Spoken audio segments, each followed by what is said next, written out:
কুরাইশদের পক্ষ থেকে নবীকে যখন লোভনীয় অফার দিয়েছিল, তখন নবীজি যে উত্তর দিয়েছিলেন তা শুনে তারা হতভম্ব হয়ে গিয়েছিল। প্রিয় দর্শক, সেই বিস্ময়কর ঘটনাই জানাবো এই ভিডিওতে, তাই ভিডিওটি মনোযোগ দিয়ে সম্পূর্ণ শুনুন। প্রিয় দর্শক, দুজন সম্মানিত এবং প্রতাপশালী বীর অর্থাৎ হামজা বিন আব্দুল মুত্তালিব এবং ওমর বিন খাত্তাব রাদিয়াল্লাহু তাআলা আনহু এর ইসলাম গ্রহণের পর থেকে মুশরিকদের অন্যায় অত্যাচার ও উৎপীড়নের মাত্রা ক্রমান্বয়ে হ্রাস পেতে থাকে এবং মুসলমানদের সঙ্গে আচরণের ব্যাপারে পাশবিকতা ও মাতলামির স্তরে বিচার বুদ্ধির প্রয়োগ হতে থাকে। এ প্রেক্ষিতে রাসূলুল্লাহ সাল্লাল্লাহু আলাইহি ওয়াসাল্লামকে তার প্রচার এবং তাবলীগের কাজকর্ম থেকে নিবৃত করার জন্য কঠোরতা এবং নিষ্ঠুরতা অবলম্বনের পরিবর্তে তার সঙ্গে সদাচার করা এবং অর্থ, ক্ষমতা, নেতৃত্ব, নারী ইত্যাদি যোগান দেওয়ার প্রস্তাবের মাধ্যমে তাকে ইসলাম ধর্ম প্রচার কাজ থেকে নিবৃত করার এক নয়া কৌশলের মনস্থ করে। কিন্তু সেই হতভাগাদের জানা ছিল না যে সমগ্র পৃথিবী যার উপর সূর্য উদিত হয়, সেই পৃথিবী দাওয়াত ও তাবলীগের তুলনায় খড়কুটারও মর্যাদা বহন করে না। এ কারণে এই পরিকল্পনায়ও তারা অকৃতকার্য ও নিষ্ফল হয়। ওই সময় রাসূল সাল্লাল্লাহু আলাইহি ওয়াসাল্লাম মসজিদুল হারামের এক জায়গায় একাকী অবস্থান করতেছিলেন। সে সময় উতবা ইবনে রবিয়া তার গোত্রপ্রধানদেরকে বলতে থাকে, হে কুরাইশগণ, আমি মুহাম্মদের নিকট গিয়ে কথোপকথন করব এবং তার সামনে এমন কিছু উপস্থাপন করব, হতে পারে তিনি আমাদের কোনো কিছু গ্রহণ করে নিতে পারেন।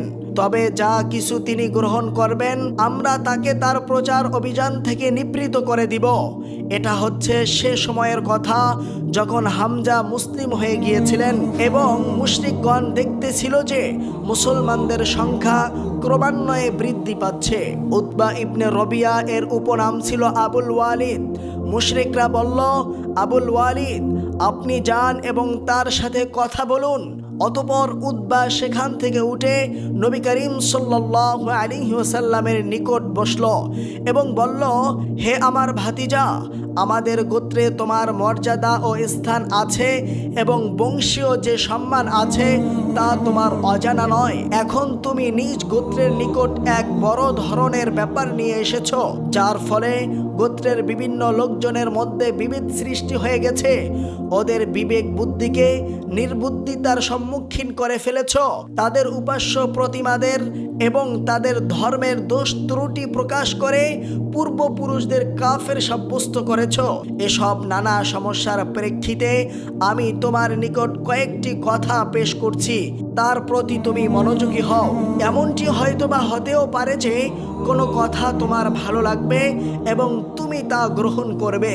রাসূলুল্লাহ সাল্লাল্লাহু আলাইহি ওয়াসাল্লাম বললেন, আবুল ওয়ালিদ, বলুন আপনি কি কথা বলতে চান, বলুন, আমি মনোযোগ দিয়ে শুনছি। আবুল ওয়ালিদ বলল, হে আমার ভাতিজা, এ ব্যাপারে তুমি যা নিয়ে আগমন করেছ এবং মানুষকে যেসব কথা বলে বেড়াচ্ছ, তার উদ্দেশ্য যদি এটা হয় যে এর মাধ্যমে তুমি কিছু ধন সম্পদ অর্জন করতে চাও, তাহলে আমরা তোমাকে এত বেশি ধন সম্পদ একত্রিত করে দিব যে তুমি আমাদের সবচাইতে অধিক ধন সম্পদের মালিক হয়ে যাবে। কিংবা তুমি যদি এটা চাও যে মান, মর্যাদা, প্রভাব, প্রতিপত্তি তোমার কাম্য, তাহলে আমাদের নেতৃত্ব তোমার হাতে সমর্পণ করে দিব এবং তোমাকে ছাড়া কোনো সমস্যার সমাধান কিংবা মীমাংসা আমরা করব না। কিংবা যদি এমনও হয় যে তুমি রাজা বাদশাহ হতে চাও, তাহলে আমরা তোমাকে আমাদের সম্রাটের পদে আদিষ্ট করে দিব। তবুও তুমি ইসলাম ধর্ম প্রচার করা পরিত্যাগ করো। আর তাছাড়া তোমার নিকট যে আগমন করে সে যদি জিন কিংবা ভূত প্রেত হয়ে থাকে, তুমি দেখছো অথচ নিজে নিজে তার কুপ্রভাব প্রতিহত করতে পারছো না, তাহলে আমরা তোমাকে চিকিৎসার ব্যবস্থা করে দিচ্ছি এবং তোমার পূর্ণ সুস্থতা লাভ না হওয়া পর্যন্ত যে পরিমাণ অর্থ ব্যয় করা প্রয়োজন আমরা তা করতে প্রস্তুত আছি। কেননা কখনো কখনো এমনও হয় যে জিন ভূতেরা মানুষের উপরে প্রাধান্য বিস্তার করে ফেলে এবং এজন্য চিকিৎসার প্রয়োজন হয়ে দাঁড়ায়। অতএব তুমি যা চাও আমরা তাই করব। তবুও তুমি তোমার ইসলাম ধর্ম প্রচার করা বন্ধ করে দাও। উতবা এক নাগাতারে এসব কথা বলতে থাকলো এবং রাসূলুল্লাহ সাল্লাল্লাহু আলাইহি ওয়াসাল্লাম গভীর মনোযোগের সঙ্গে তা শুনতে থাকলেন। যখন সে তার কথা বলা শেষ করলো তখন নবী করিম সাল্লাল্লাহু আলাইহি ওয়াসাল্লাম বললেন, আবুল ওয়ালিদ, আপনার বলা কি শেষ হয়েছে? সে বলল, হ্যাঁ। নবী করিম সাল্লাল্লাহু আলাইহি ওয়াসাল্লাম বললেন, বেশ ভালো, এখন আমার কথা শুনুন। সে বলল, ঠিক আছে, শুনবো। নবী করিম সাল্লাল্লাহু আলাইহি ওয়াসাল্লাম তখন সূরা হামিম সাজদার এক এক করে আয়াতগুলো পাঠ করতে থাকলেন। রাসূলুল্লাহ সাল্লাল্লাহু আলাইহি ওয়াসাল্লাম সূরা হামিম সাজদা পাঠ করতে থাকলেন এবং উতবা নিজ দুহাত পশ্চাতে মাটির উপরে রাখা অবস্থায় ভর দিয়ে শ্রবণ করতে থাকে। যখন নবী করিম সাল্লাল্লাহু আলাইহি ওয়াসাল্লাম সিজদার আয়াতের নিকট পৌঁছে গেলেন তখন সিজদা করলেন এবং বললেন, আবুল ওয়ালিদ, তোমাকে যা শ্রবণ করানোর প্রয়োজন ছিল তা তুমি শ্রবণ করেছ। এখন তুমি জানো এবং তোমার কর্ম জানে তোমরা কি করবে। অতঃপর সে সেখান থেকে উঠে সোজা তার বন্ধুদের নিকট চলে গেল। তাকে আসতে দেখে মুশরিকরা পরস্পর বলাবলি করতে থাকলো, আল্লাহর শপথ, আবুল ওয়ালিদ তোমাদের নিকট সেই মুখ নিয়ে ফিরে আসছে না যে মুখ নিয়ে সে গিয়েছিল। অতঃপর যখন আবুল ওয়ালিদ তাদের নিকট এসে বসলো তখন তারা জিজ্ঞেস করলো, আবুল ওয়ালিদ, খবর কি? সে বলল, খবর হচ্ছে আমি এমন এক কথা শুনেছি যা কোনোদিন আমি শুনিনি। আল্লাহর কসম করে বলছি, সে কথা কবিতা নয় এবং জাদুও নয়। হে কুরাইশগণ, আমার কথা তোমরা মেনে নিয়ে ব্যাপারটি আমার উপরে ছেড়ে দাও। আর আমার মত হচ্ছে ওই ব্যক্তিকে তার অবস্থার উপরে ছেড়ে দাও, সে পৃথক থেকে যাক। আল্লাহর কসম, আমি তার মুখ থেকে যে বাণী শ্রবণ করলাম তা দ্বারা অতিশয় কোনো গুরুতর ব্যাপার সংঘটিত হতে যাচ্ছে।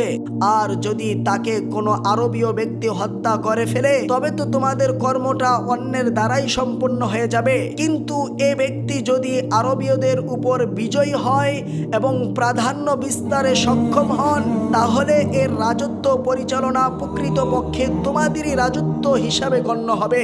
এর অস্তিত্ব বা টিকে থাকা সবচাইতে বেশি তোমাদের জন্যই মঙ্গলজনক হবে। লোকেরা বলল, আবুল ওয়ালিদ, তোমার উপরেও তার জাদুর প্রভাব কাজ করছে। নাউযুবিল্লাহ। উতবা বলল, তোমরা যাই বলো না কেন তার সম্পর্কে আমার যা অভিমত আমি তোমাদের জানিয়ে দিলাম।